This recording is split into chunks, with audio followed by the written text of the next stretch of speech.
Quiero que piense en algo conmigo un momento. ¿Cuántas personas conoce usted que hayan ido al médico, les hayan hecho una analítica de rutina y hayan vuelto a casa con ese papel en la mano, mirando un número y sintiéndose de repente enfermos, cuando esa mañana se habían levantado perfectamente bien?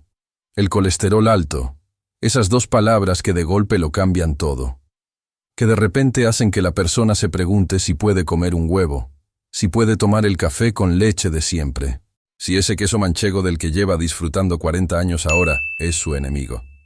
Y lo peor de todo, muchas veces nadie se sienta con esa persona a explicarle qué significa realmente ese número, qué implica, qué no implica, qué se puede hacer, qué no es necesario hacer. Así que hoy estamos aquí para eso, para poner las cosas en su lugar. Porque el colesterol es uno de los temas más malentendidos de toda la medicina moderna. Y no porque la ciencia no lo entienda, sino porque la información que llega al público general está llena de medias verdades, de simplificaciones exageradas, de miedos que en muchos casos no están del todo justificados. Y yo creo que usted merece la verdad completa, sin rodeos, sin alarmismos, pero también sin minimizar lo que sí importa. Hoy le voy a contar lo que el colesterol es de verdad, lo que le hace a su cuerpo, lo que puede mejorar con sus propias decisiones diarias, y cuándo sí hay que tomar medidas más contundentes. Siéntese cómodo. Esto va a ser una conversación muy interesante. Empecemos por el principio. ¿Qué es el colesterol? Aquí va la primera sorpresa de hoy, y es una que a muchos les cuesta creer. El colesterol no es malo. El colesterol es necesario para vivir. Así, tal cual. El colesterol es una molécula grasa que el propio cuerpo fabrica, principalmente en el hígado, y que cumple funciones absolutamente esenciales. Es el material con el que se construyen las membranas de todas nuestras células. Es la base a partir de la cual el organismo produce hormonas como el estrógeno, la testosterona y el cortisol. Es fundamental para fabricar vitamina D cuando la piel recibe el sol. Y es un componente necesario de las sales biliares que usamos para digerir las grasas. Sin colesterol, simplemente no podríamos existir. Entonces, ¿de dónde viene el problema? El problema no es el colesterol en sí mismo. El problema es cuando se acumula en exceso en las paredes de las arterias, formando lo que se llama placa aterosclerótica.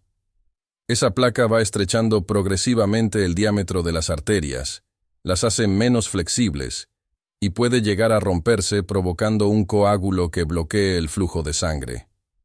Ahí es cuando ocurren los infartos y los ictus. Pero para entender cuándo el colesterol supone un riesgo real, hay que conocer una distinción fundamental que mucha gente confunde: la diferencia entre el colesterol LDL y el colesterol HDL.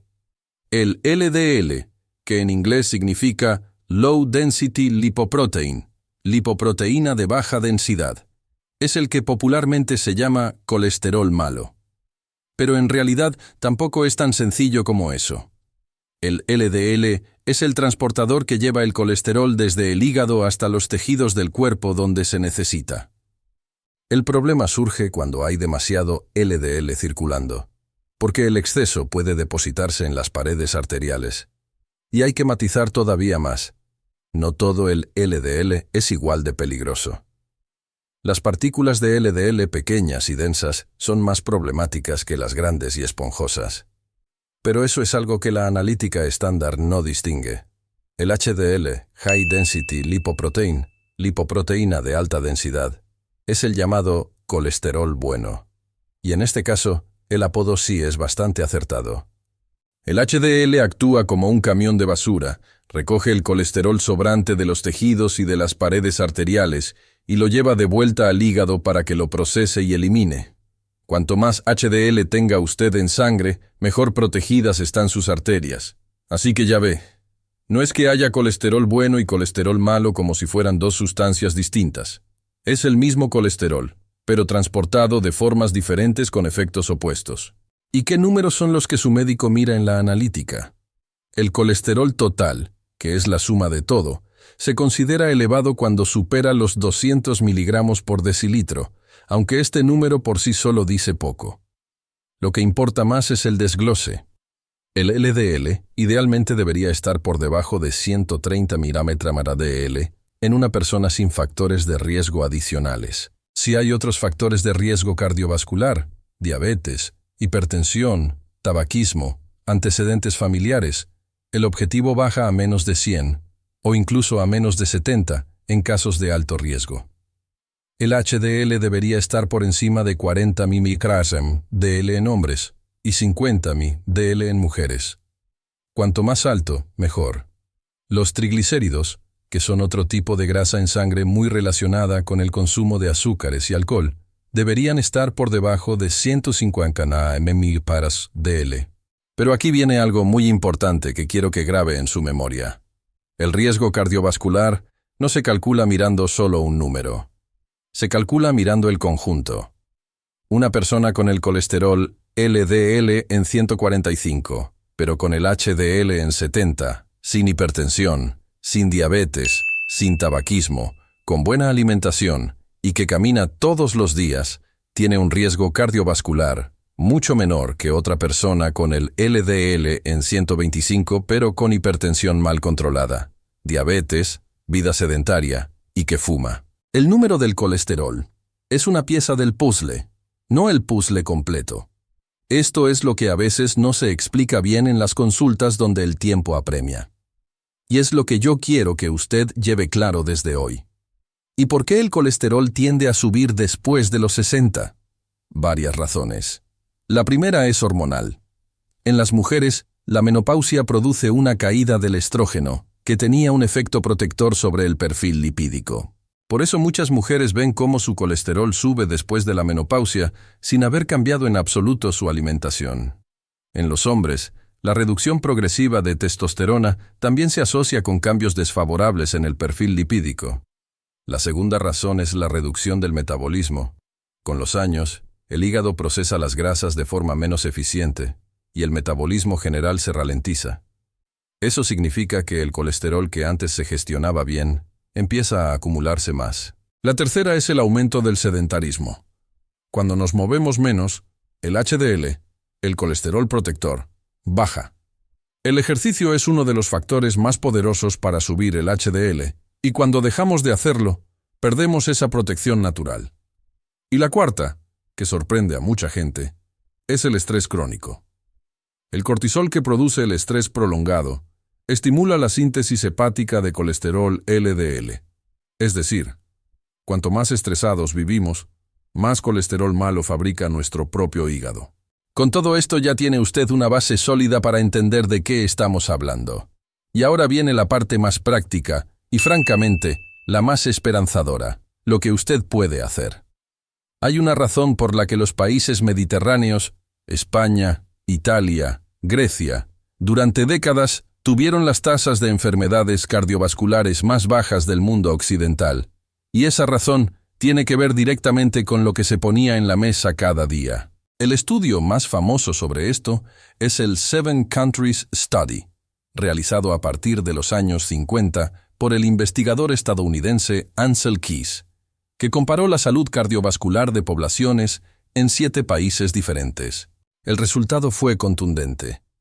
Las poblaciones mediterráneas, con su dieta rica en aceite de oliva, legumbres, pescado, verduras y frutas, tenían perfiles lipídicos mucho más saludables y tasas de infarto mucho menores que las poblaciones del norte de Europa o de Estados Unidos. Desde entonces, docenas de estudios han confirmado y ampliado ese hallazgo. La dieta mediterránea no solo reduce el LDL, sino que, y esto es fundamental, mejora la calidad de las partículas LDL, haciéndolas menos peligrosas. Aumenta el HDL protector, reduce los triglicéridos y disminuye la inflamación vascular, que es el verdadero mecanismo de fondo en las enfermedades del corazón.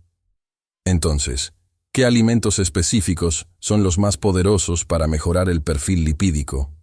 El primero, y no debería sorprenderle, es el aceite de oliva virgen extra. Es el pilar de nuestra cocina por una razón muy buena. El ácido oleico, el principal ácido graso del aceite de oliva, reduce el LDL y mantiene o incluso aumenta el HDL. Además, los polifenoles del aceite de oliva virgen extra, que solo están presentes en el virgen extra, no en el refinado, tienen un potente efecto antiinflamatorio que protege las arterias de forma independiente al colesterol. El estudio Predimed, realizado en España con más de 7.000 participantes, demostró que las personas que siguieron una dieta mediterránea suplementada con aceite de oliva virgen extra tuvieron una reducción del 30% en eventos cardiovasculares graves. El segundo son los frutos secos, especialmente las nueces. Las nueces son extraordinariamente ricas en ácidos grasos omega 3 de origen vegetal, que reducen los triglicéridos y tienen efecto antiinflamatorio. También contienen fitoesteroles, compuestos vegetales que compiten con el colesterol en el intestino y reducen su absorción.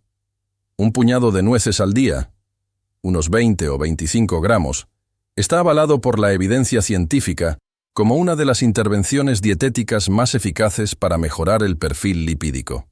El tercero es el pescado azul, el atún, las sardinas, la caballa, el boquerón, el salmón. Todos son ricos en ácidos grasos omega 3 de cadena larga, EPA y DHA, que reducen significativamente los triglicéridos, pueden bajar ligeramente el LDL y tienen un efecto antiinflamatorio y vasoprotector muy importante. La recomendación es consumir pescado azul al menos 2 o 3 veces por semana. Y aquí le doy una buena noticia. Las sardinas en conserva al natural son una opción magnífica y muy asequible.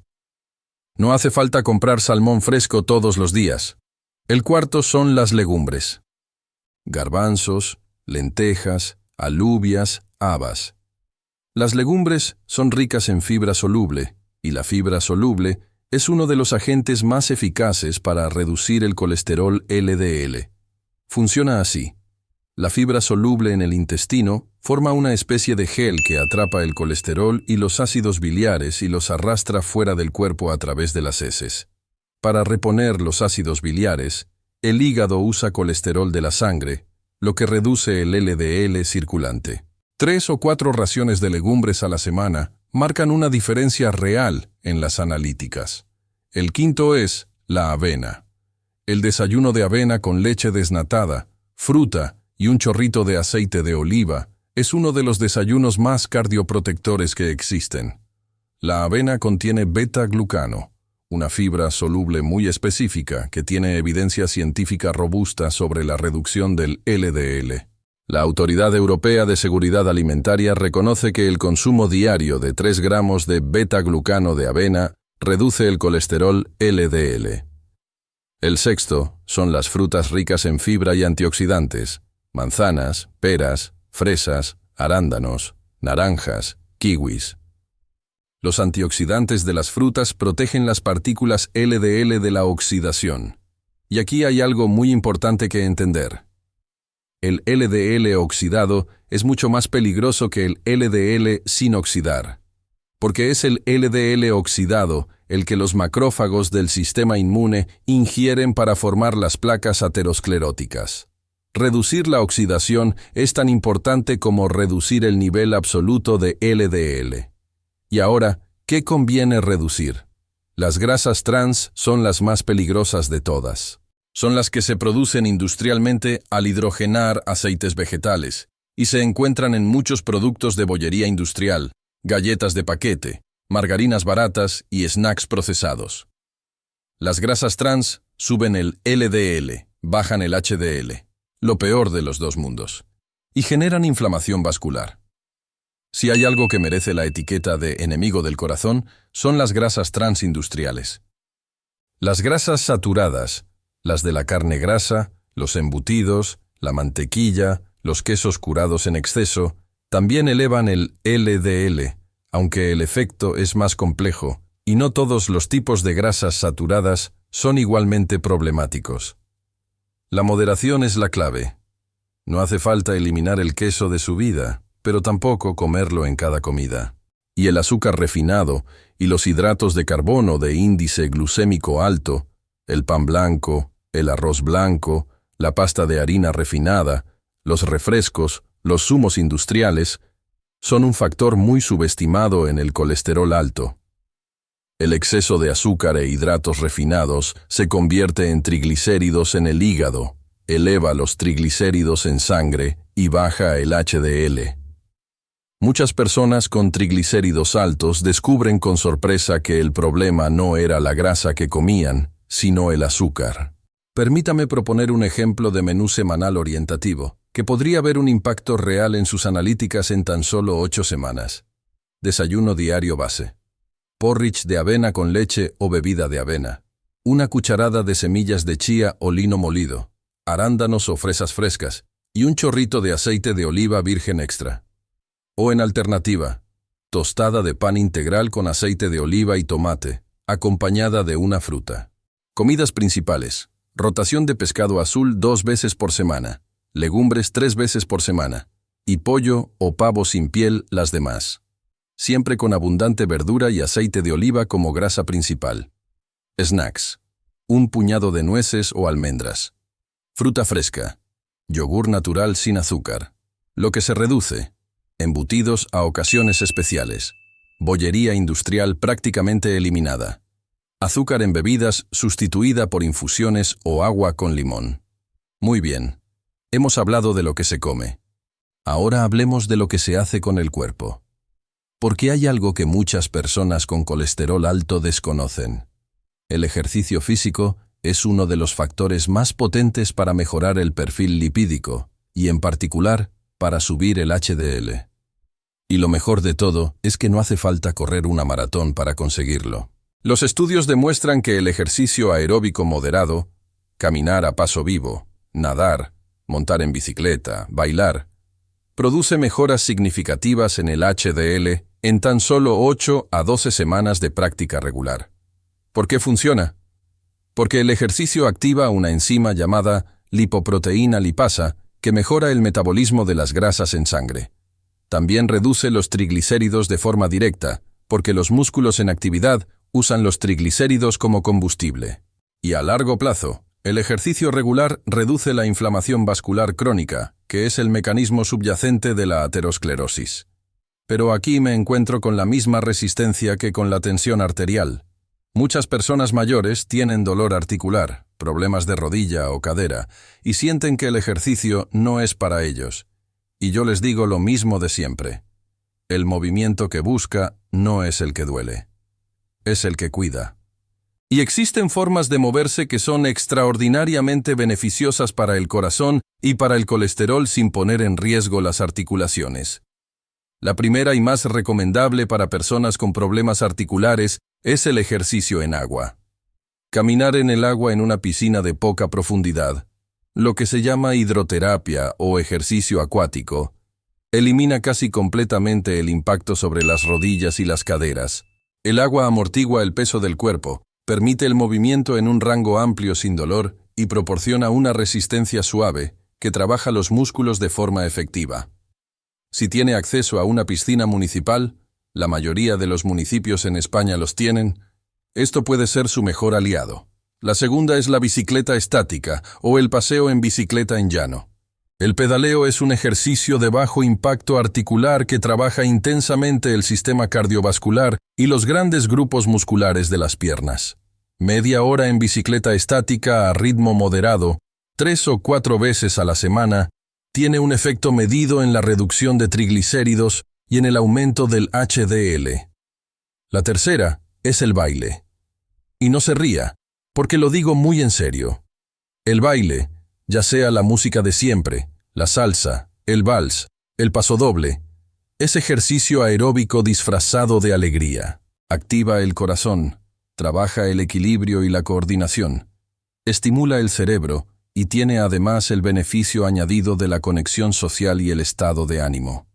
He tenido pacientes que han mejorado sus analíticas de colesterol únicamente añadiendo 1 hora de baile semanal a su rutina. Y lo más importante, llegaban a mi consulta sonriendo. La cuarta es la caminata nórdica. Caminar con bastones específicos, los palos de marcha nórdica, tiene ventajas importantes sobre la caminata ordinaria. Redistribuye el esfuerzo a la parte superior del cuerpo, reduciendo el impacto en rodillas y caderas, aumenta el gasto calórico en un 20-40% respecto a caminar sin bastones y mejora la postura y el equilibrio.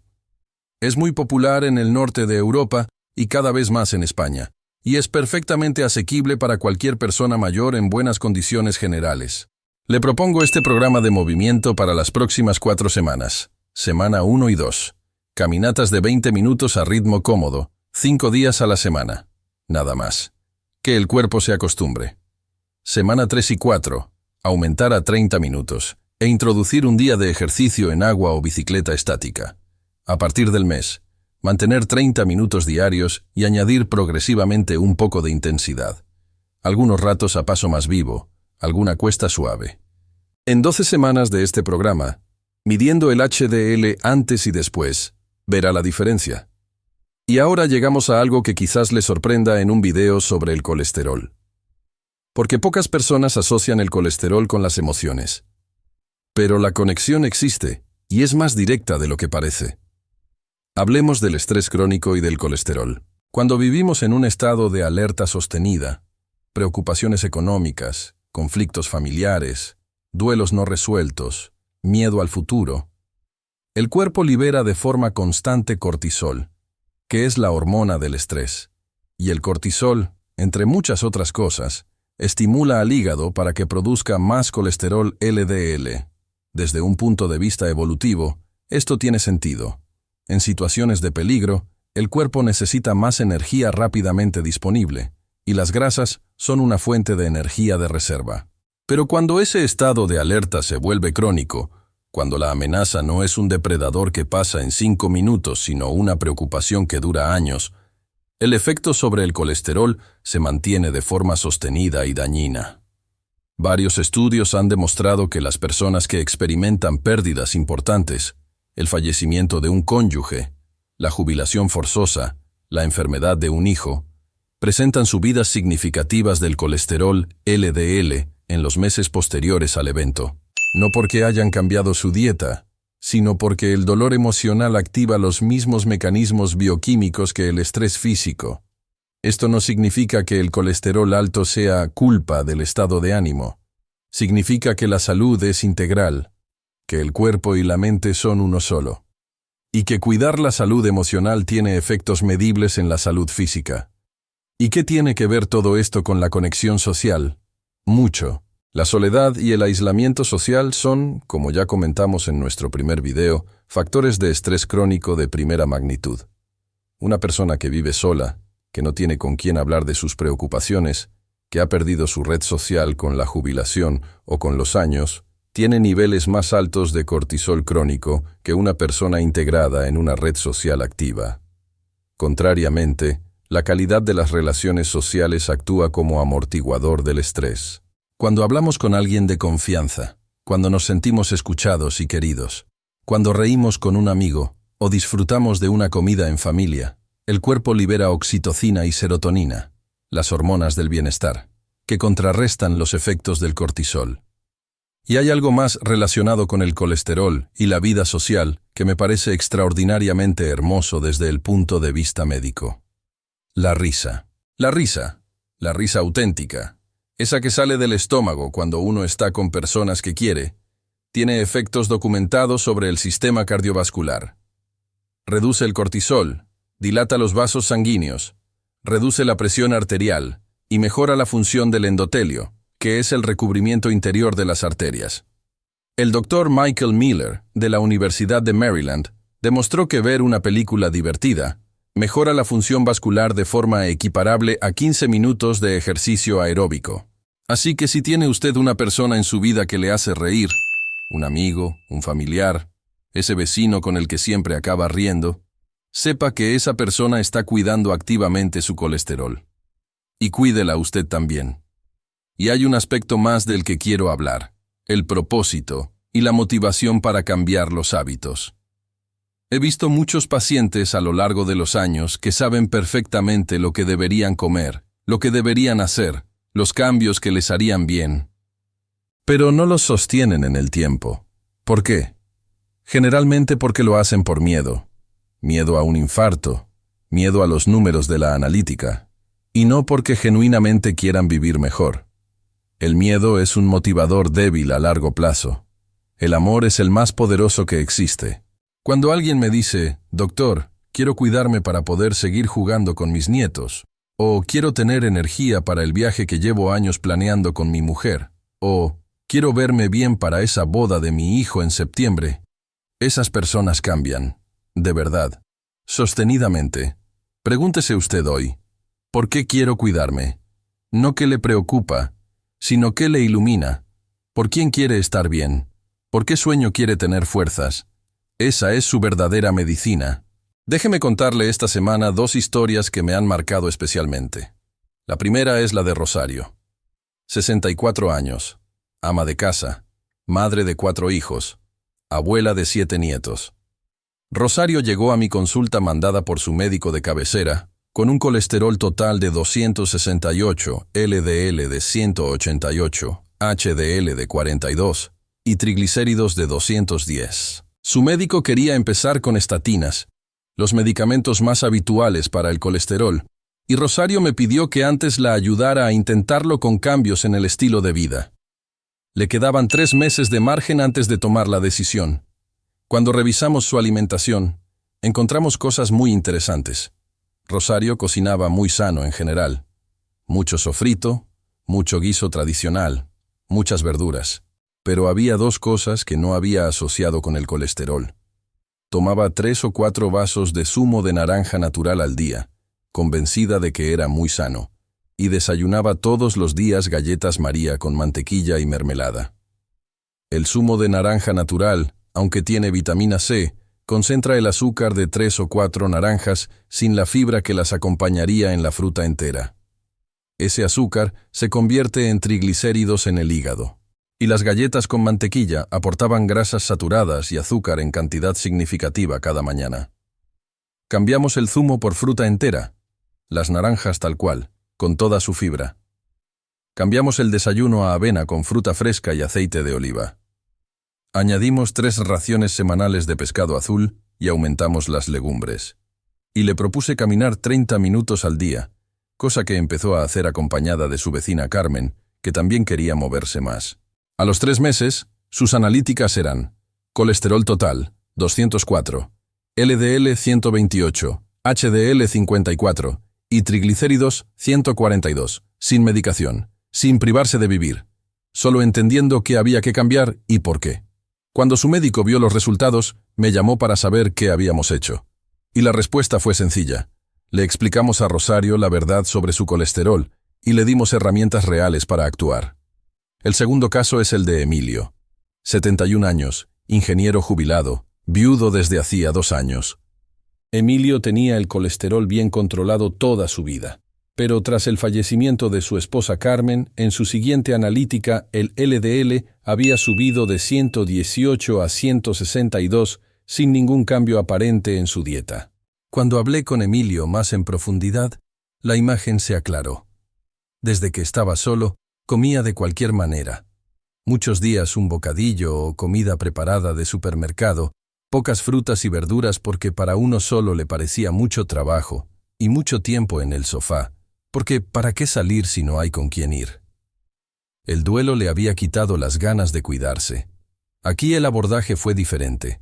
Antes que hablar de dieta o de ejercicio, hablamos de él, de Carmen, del vacío, de cómo recuperar las ganas de vivir cuando el dolor de la pérdida todavía duele tanto. Le sugerí un grupo de duelo en su parroquia. Le propuse apuntarse a un curso de cocina para mayores en el centro cívico.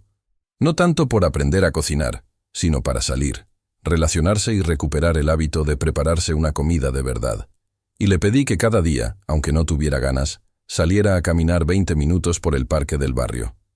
En 4 meses, su LDL había vuelto a 124. Pero lo más importante no era ese número. Era que Emilio había recuperado la mirada. Había hecho 2 amigos nuevos en el curso de cocina. Había empezado a llamar más a sus hijos. Había vuelto a leer por las noches, algo que había dejado de hacer desde que enviudó. El colesterol de Emilio mejoró porque Emilio volvió a querer vivir. Y eso es lo que ningún medicamento puede hacer solo. Bien, vamos con las preguntas que más me hacen sobre el colesterol. Pregunta 1. Doctor, me han recetado estatinas para el colesterol. ¿Son seguras? ¿Me harán daño? Las estatinas son los medicamentos más estudiados de toda la historia de la farmacología cardiovascular. Hay décadas de datos y millones de pacientes que los avalan. Son fármacos muy eficaces para reducir el LDL y han demostrado reducir de forma significativa el riesgo de infarto y de ictus en personas con riesgo cardiovascular elevado. Sus efectos secundarios son, en la mayoría de los casos, leves y reversibles. El más frecuente es el dolor o malestar muscular, que ocurre en un pequeño porcentaje de pacientes y generalmente se resuelve cambiando el tipo de estatina o ajustando la dosis. Dicho esto, no todas las personas con colesterol alto necesitan estatinas. En personas de bajo riesgo cardiovascular, los cambios en el estilo de vida pueden ser suficientes, y es razonable intentarlos primero. Pero en personas con riesgo alto, antecedentes de infarto, angina, ictus, diabetes con daño vascular o riesgo calculado muy elevado, las estatinas son una intervención cuyo beneficio supera con claridad cualquier riesgo potencial. Mi recomendación: si su médico le ha recetado estatinas, confíe en esa decisión. Y si tiene dudas, pídale que le explique por qué considera que en su caso concreto el beneficio supera el riesgo. Esa conversación tiene que poder darse. Pregunta 2. ¿Es verdad que los huevos suben el colesterol? ¿Cuántos puedo comer? Esta es una de las preguntas más frecuentes y más cargadas de mitos que existen. La respuesta corta es: en la gran mayoría de las personas, comer huevos con moderación no sube el colesterol de forma significativa. El huevo contiene colesterol, aproximadamente 185 miligramos en la yema. Pero el colesterol que comemos no se traduce directamente en colesterol en sangre. El hígado regula la producción de colesterol compensando en función de lo que recibe de la dieta. En la mayoría de las personas, comer un huevo al día no produce cambios clínicamente significativos en el LDL. Además, el huevo es uno de los alimentos nutricionalmente más completos que existen.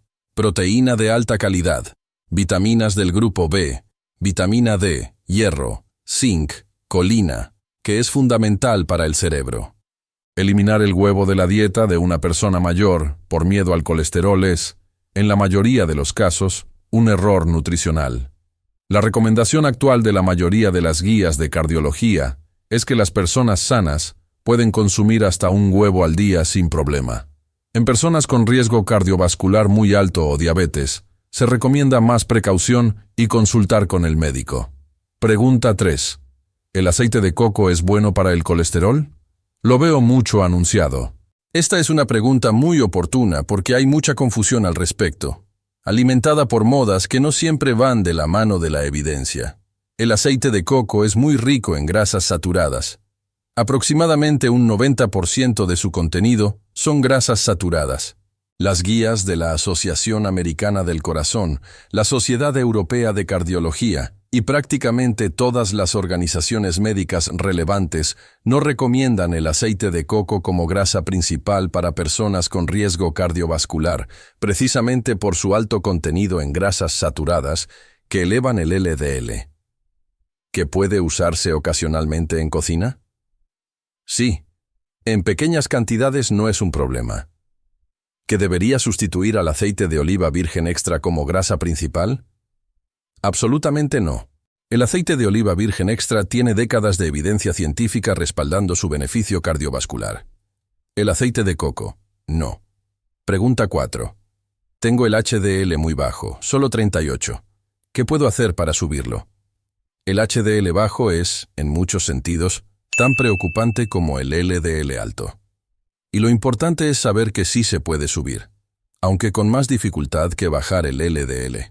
Lo que más eficazmente sube el HDL es, por este orden, el ejercicio aeróbico regular, es la intervención más potente, dejar de fumar si se fuma.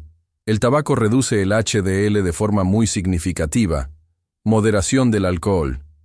Paradójicamente, el consumo muy moderado de alcohol sube el HDL, aunque no es una recomendación médica empezar a beber por eso. Y la pérdida de peso en personas con sobrepeso. En cuanto a la dieta, el aceite de oliva virgen extra, los frutos secos y el consumo de grasas monoinsaturadas en general tienen un efecto moderado de aumento del HDL. Lo que más baja el HDL desde la dieta son los hidratos de carbono refinados y las grasas trans. Y bien, hemos llegado al final de esta conversación sobre el colesterol. Y espero de corazón que se vaya usted de aquí sintiéndose más libre que cuando llegó. Libre del miedo a un número.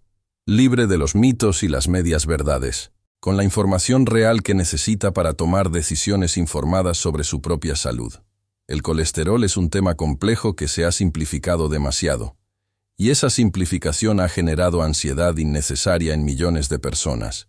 Pero usted ya sabe hoy que el colesterol total no lo dice todo. Que el HDL protege. Que la dieta mediterránea es la mejor medicina preventiva que existe. Que el ejercicio cambia las analíticas. Y que cuidar el alma, las relaciones, el propósito, la alegría, cuida también las arterias. Recuerde a Rosario, que en 3 meses cambió sus analíticas solo entendiendo qué había que ajustar. Recuerde a Emilio, que mejoró su colesterol recuperando las ganas de vivir. Sus historias son las suyas también, si usted decide actuar. Le propongo un experimento de 2 semanas.